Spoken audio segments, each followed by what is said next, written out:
My name is जिगर शुक्ला और मैं आपका स्वागत करता हूं यजुर्वेद एकेडमी के चैनल पर। आज हम 10th Maharashtra board half Hindi वालों के लिए यानी कि कंपोजिट हिंदी वालों के लिए नेक्स्ट चैप्टर करने वाले हैं। चैप्टर 7th है जिसका नाम है दो लघु कथाएँ और इस चैप्टर के जो राइटर हैं उनका नाम है संतोष सुपेकर। तो कुछ नहीं है, दो कहानियाँ हैं छोटी सी, तो कहानी को पढ़कर थोड़ा सा आनंद लेंगे। चलिए तो शुरू करते हैं फिर हमारी कहानियाँ।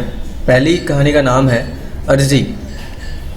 हर वर्ष की तरह इस वर्ष भी राघवेंद्र पत्नी बच्चों सहित अपने पैतृक कस्बे में आया हुआ है। यानी हर साल जो है वो इस साल भी राघवेंद्र नाम का कोई कैरेक्टर है, वो अपने बीवी और बच्चे के साथ में अपने पैतृक कस्बे में आया। पैतृक मतलब जो जहाँ उसके एंसेस्टर्स रहते थे, और कस्बा मतलब गांव से थोड़ा बड़ा, जो शहर और गांव के बीच का जो लिविंग ऑर्गेनाइज्ड एरिया है उसको बोलेंगे कस्बा। नौकरी से छुट्टियां न मिल पाने की मजबूरी के चलते वह चाहकर भी हफ्ता 10 दिन से ज़्यादा यहाँ नहीं रुक पाता। नौकरी से छुट्टियां नहीं मिलती है, नौकरी वालों की परेशानी होती है, तो वो ज़्यादा से ज़्यादा हफ्ता या 10 दिन जो रुकता था वहाँ पे। लेकिन उसकी इच्छा रहती है कि अम्मा बाबूजी पूरे साल नहीं तो साल में 2-3 महीने तो उसके साथ मुंबई में ज़रूर रहें। लेकिन जो राघवेंद्र है वो ऐसा चाहता है कि उसके जो मम्मी पापा हैं वो उसके साथ मुंबई में रहे, मतलब वो गाँव में रहते हैं उसके अम्मा और बाबूजी। बच्चों को संयुक्त परिवार मिले, दादा दादी का भरपूर प्यार मिले, यानी कि बच्चे जो वो जॉइंट फैमिली में रहे, संयुक्त परिवार मतलब जॉइंट फैमिली, और दादा दादी का बहुत प्यार मिले उसे। अनीता उसकी पत्नी भी यही चाहती है, तो राघवेंद्र की बीवी है अनीता, वो भी यही बोलती है। यही सोचकर हमने 5 कमरों का फ्लैट खरीदा है, पर न जाने क्यों अम्मा बाबूजी वहाँ बहुत कम जाते हैं। कहाँ कम जाते हैं? मुंबई में। उनको मुंबई में अच्छा नहीं लगता। साल भर में एक आध बार, वह भी चंद दिनों के लिए, तो वो साल में 1-2 बार आते हैं और वो भी कुछ दिनों के लिए, चंद दिनों के लिए यानी कुछ दिनों के लिए। बाबूजी आप और अम्मा 4-6 दिनों के लिए नहीं, 4-6 महीनों के लिए आया कीजिए। इतनी जल्दी लौट जाते हैं तो मन कचोटने सा लगता है। मन कचोटने सा लगता है नहीं, मन में पीड़ा सी होने लगती है, आपके बिछड़ने का थोड़ा सा दुख सा होने लगता है।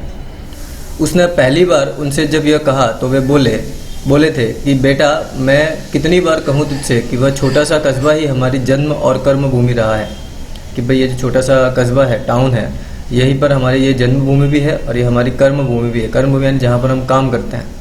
हमें वहाँ के अलावा और कहीं ज़्यादा अच्छा नहीं लगता। कहाँ के अलावा? वो अपने गाँव में, अपना जो कस्बा है, अपना जो टाउन है, उसके अलावा उनको और कहीं अच्छा नहीं लगता। महानगर कि तेरे इस बड़े से फ्लैट में हम 4-8 दिनों से ज़्यादा नहीं रह सकते। यानी कि वो जो मेट्रो सिटी है तुम्हारी, महानगर यानी metro city, Mumbai metro city है ना, तो उस बड़े से फ्लैट में हम 4 या 8 दिनों से ज़्यादा नहीं रह पाएंगे।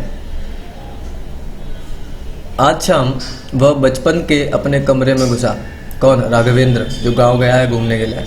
लाइट ऑन की और कोने में रखे बक्से की ओर बढ़ गया। कोने में कोई बॉक्स रखा है, बक्सा मतलब उसके बचपन का साथी, उसका प्यार, लकड़ी का बड़ा सा बक्सा। तो बचपन में एक बक्सा था जो उसका अपना है, तो वहाँ पड़ा हुआ है लकड़ी का। वह जब भी यहाँ आता एक बार इस बक्से को ज़रूर खोल कर देखता। जब भी अपने कस्बे में जाता, अपने टाउन में जाता, तो वो उस बॉक्स को एक बार खोल के ज़रूर देखता। सहज उत्सुकतावश उसने उसे खोला। इसीलिए नेचुरली एक्साइटमेंट में आकर के, उत्सुकतावश यानी एक्साइटमेंट में आके, सहज यानी नेचुरली उसने उसे खोला। और हर बार यही करता है, तो इस बार भी जाके उसने खोला उसको। 6ठी, 7वीं, 8वीं कक्षा के कोर्स की कुछ पुरानी किताबें, तो उसमें कुछ तो 6ठी, 7वीं और 8वीं की पुरानी किताबें थी। ज्योमेट्री बॉक्स था, कील वाले तलवों के फुटबॉल शूज़, ठीक है, उसके फुटबॉल शूज़ थे जिसमें कीलें लगी हुई है, जब पहले कीलों से बनते थे शूज़ वगैरह। एनसीसी के एक्स्ट्रा ड्रेस, एनसीसी आपको पता है, नेशनल कैडेट, तो उसकी कुछ एक्स्ट्रा ड्रेसेस पड़ी हुई हैं। पुराना फ़ोटो एल्बम है और भी जाने क्या क्या, यानी सब पुरानी यादें जो हैं उस बॉक्स में उसने संभाल के रखी है। बार बार देखने पर भी इन चीज़ों को देखने आने की इच्छा मरती नहीं, यानी वो बार बार देखते रहता बस उन चीज़ों को। तभी उसकी नज़र एकाएक पॉलीथीन की एक थैली पर पड़ी। अरे इसमें क्या है? अब से पहले तो इस पर नज़र कभी पड़ी नहीं थी, तो उसने एक पॉलीथीन की थैली देखी, उसमें पता नहीं क्या था ऐसा, तो उसकी नज़र पहले पड़ी नहीं थी वहाँ पे। अरे इसमें क्या है? अब से पहले तो इस पर नज़र कभी पड़ी नहीं। उसने उसे उठाकर खोला। अंदर पीली पड़ चुकी कागज़ की छोटी छोटी पर्चियाँ मिली। तो अंदर कागज़ की छोटी छोटी पर्चियाँ थी जो पीली पड़ गई थी। वो टाइम की वजह से पेपर ख़राब हो जाता ना, तो वैसा वो पीला पड़ गया था। वह एक एक की इबारत को पढ़ने लगा, उसमें से एक एक जो लाइन लगी हुई थी वो पढ़ने लगा उसमें से। बाबूजी आज मेरे लिए जलेबी लेते आना। तो उस पर्ची में लिखा था कि जलेबी लेते आना। बाबूजी आज शाम को कंपास बॉक्स चाहिए। बाबूजी शाम को 2 पेंसिल खरीद लाना। बाबूजी बाबूजी बाबूजी, यानी कि उस पर्ची में क्या थी, उसकी सारी ख्वाहिशें थी। वो लिख के देता था अपने पापा को कि ये लेके आना, वो लेके आना। बचपन में बाबूजी से की गई फरमाइशों का पुलिंदा था। पुलिंदा था मतलब, तो वो जो पर्चियाँ थी वो उसकी फरमाइशों का पुलिंदा थी। पुलिंदा मतलब गठरी बोल सकते हैं या फिर भंडार था, ऐसा बोल सकता हूँ। उसकी फरमाइशों की, उसकी सपनों का भंडार था कि जो जो वो फरमाइशें करता, जो जो अपने पिताजी से मांगता, वो सब वहाँ पे एक जगह पे इकट्ठी कर रखी थी। पढ़ते पढ़ के उसकी आंखों में आंसू आ गए। तो पढ़ते पढ़ते उसकी आंखों में आंसू आ गए, बचपन की यादें ताज़ा हो गई सारी। बाबूजी का लाडला राघवेंद्र, राघव, उसको घर में राघव बोलते थे, उसका पूरा नाम राघवेंद्र है। कोई भी वस्तु चाहिए होती तो वह मुंह से नहीं कह पाता था, बस इच्छित वस्तु की पर्ची बनाकर बाबूजी की जेब में डाल देता था। इच्छित यानी जो वो चाहता था उसकी एक पर्ची बना देता, एक पेपर पे लिख देता और बाबूजी की जेब में डाल देता। वो बोलता नहीं था कभी, और ऐसा कभी हुआ नहीं कि बाबूजी उसकी मांगी कोई वस्तु लाना भूल गए हो या उसकी इच्छा पूरी न की हो, और ऐसा कभी नहीं हुआ कि उन्होंने उसकी इच्छा पूरी नहीं की। सोच में डूबे राघवेंद्र की आंसू भरी आंखों में अचानक चमक आ गई। तो सोच में डूबा हुआ है, आंखों में आंसू है और अचानक से आंखों में चमक भी आ गई, यानी कि वो खुश हो गया। पर्चियों को पॉलीथीन की थैली में रखकर उसने बक्से को बंद कर दिया। झटपट कागज़ की एक पर्ची बनाई और उस पर लिखा, बाबूजी मैं दिल से चाहता हूँ कि आप और अम्मा मेरे साथ चलकर मुंबई में रहें। तो अभी वो बोल बोल के तो थक गया बाबूजी को, लेकिन अभी उसको बचपन की याद आई कि बाबूजी पर्ची वाली बात कभी टालते नहीं हैं। हर साल कम से कम 2-3 महीनों के लिए आपको कोई तकलीफ नहीं होगी। तो उसने जो अभी वो बातें चिट्ठी में लिख ली और नीचे लिखा आपका राघव। बाबूजी के कुर्ते की जेब में उस पर्ची को डालते हुए उसने कहा, अतिरिक्त रोमांच से कांप रहे थे पर मन आश्वस्त था कि उसकी यह अर्जी खारिज नहीं होगी, क्योंकि उसको पता था कि बाबूजी ने आज तक उसकी कोई अर्जी जो है वो खारिज नहीं की। तो ये एक पिता और अपने बेटे का जो प्यार है उसको दिखाने के लिए काफ़ी सुंदर सी कहानी थी। चलिए अगली कहानी की तरफ बढ़ते हैं, जिसका नाम है इन्वेस्टमेंट।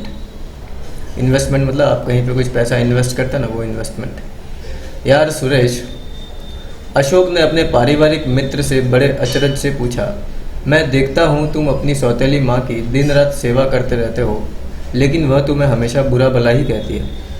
तो अशोक जो है सुरेश को बोल रहा है कि भाई तुम अपनी माँ की सेवा करते हो, वो भी सौतेली है, सगी माँ नहीं है, और वो तो हमेशा तुम्हें बुरा भला ही बोलती है। बड़ी अजीब बात है, हमारे बस का काम नहीं है इतना सुनना।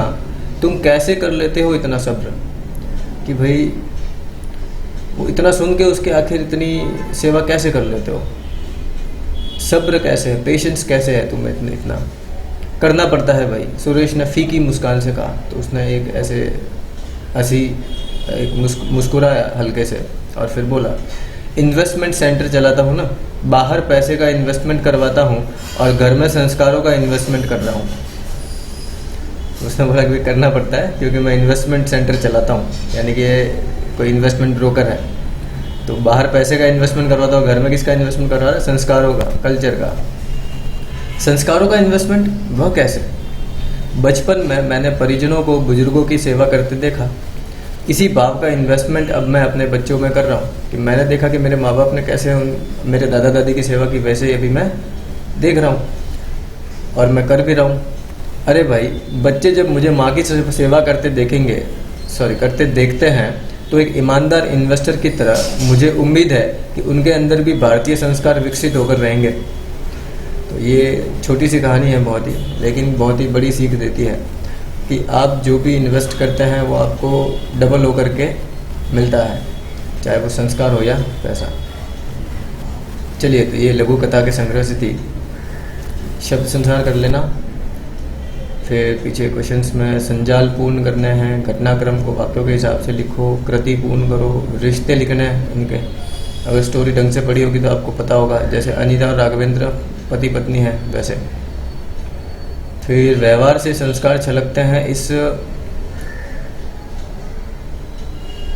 व्यवहार से संस्कार छलकते हैं, इस विधान को सोदाहरण स्पष्ट कीजिए, यानी उदाहरण के साथ आपके व्यवहार में आपके संस्कार दिखते हैं। तो इसके ऊपर 10 से 12 लाइन लिखनी। पाठ में प्रयुक्त एक वचन और बहुवचन शब्दों की सूची बनाओ, ऐसे तो बहुत सारे बना सकते हो तुम लोग। फिर परिच्छेद को पढ़कर इस पर आधारित 4 प्रश्न तैयार कीजिए जिनके उत्तर एक एक वाक्य में हो या आता है। ठीक है, तो ये करना है, इसको पढ़ के कर लेना, कुछ डाउट रहे तो बताना। चलिए तो मिलते हैं फिर नेक्स्ट चैप्टर में। सी यू गाइस, बाय बाय।